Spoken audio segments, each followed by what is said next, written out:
வாரம் எப்படி இருக்குன்னா, ஞாயிற்றுக்கிழமை திங்கட்கிழமை ஒரு ராசிக்குள்ள சந்திரன் உங்களுக்கு அஷ்டமாதிபதி உங்க ராசிக்குள்ள.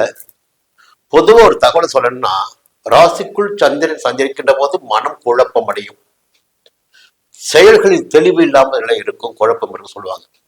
இப்ப நம்ம என்ன பண்ணணும்? குழப்பத்திற்கு இடம் கொடுக்காமல் திட்டமிட்டு செயல்படுவது என்பது நமக்கு நன்மையை ஏற்படுத்தி கொடுக்கும்.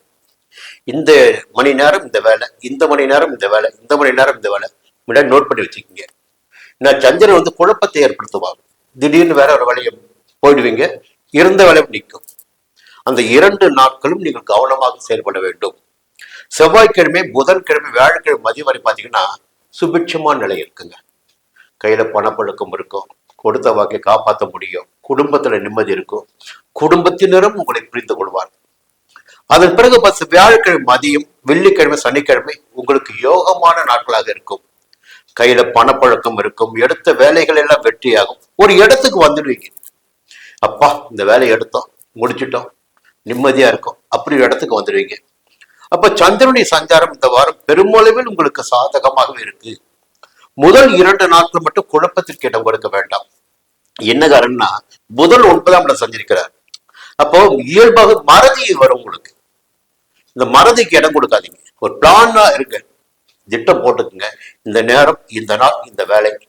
சரி, கூடுதலா ஒரு வேலை வருதா, அதை கூட பிளான் பண்ணிக்கோங்க. ஒவ்வொரு நேரமும் நமக்கு வந்து பொன்னானதுங்க, சரியா பயன்படுத்திக்கணும். சுக்கிரன் 10ஆம் இடத்துல, எவ்வளவுதான் சம்பாதிச்சாலும் சரி கையில தங்க மாட்டேங்குதுன்ற ஒரு எண்ணம் உங்களுக்கு இருக்கும். ஓடிக்கிட்டு இருக்கிறோம், சம்பாதிக்கிறோம், எல்லாமே செய்துதான் இருக்கோம், கையில காசு நிற்கவே மாட்டேங்குது, கை பாஸ் போயிட்டே இருக்கு. அதற்கு காரணம் 10ஆம் இடத்து சுக்கிரன். விரைவில் சுக்கிரன் இடம் மாறுவார். புரியுங்களா? இந்த நிலை என்பது மாற ஆரம்பிக்கும். இது நிரந்தரம் கிடையாது. இன்னைக்கு பாத்தீங்கன்னா மறதி இருக்கும், செலவு இருக்கும், கவனக்குறைவு இருக்கும். ஆனா கடந்த மாதத்தை விட இந்த வாரம் உங்களுக்கு யோகமான வாரம். எப்படின்னா, 8ஆம் இடத்தில் சூரியன் சஞ்சரிப்பதும் 9ஆம் இடத்தில் சூரியன் சஞ்சரிப்பதும் பாத்தீங்கன்னா ஒரு யோகம். அப்போ இந்த ஆடி மாதம் பிறந்த காலம் இருப்பாங்க, ஆவணி மாத காலகட்டம், இதுவே உங்களுக்கு யோகமான காலகட்டம் தானுங்க. இந்த ஆவணி மாத காலகட்டமே உங்களுக்கு யோகமான காலகட்டம். 9ஆம் இடத்துல சூரியன், விஐபிகளுடைய ஆதரவு கிடைக்கும் உங்களுக்கு. இதை செய்யுங்க, அதை செய்யுங்க, இப்படி பாருங்க, இதை முடிச்சு கொடுங்க, அப்படி விஐபிகள் உங்களை வந்து பேசக்கூடிய அளவிற்கு 9ஆம் இடத்துல சூரியன் இருக்காரு.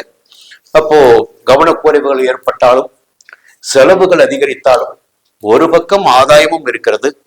ராகு 3ஆம் இடத்துல, எடுக்கின்ற வேலைகள் எல்லாம் வெற்றியாகும். செவ்வாய் 7ஆம் இடத்துல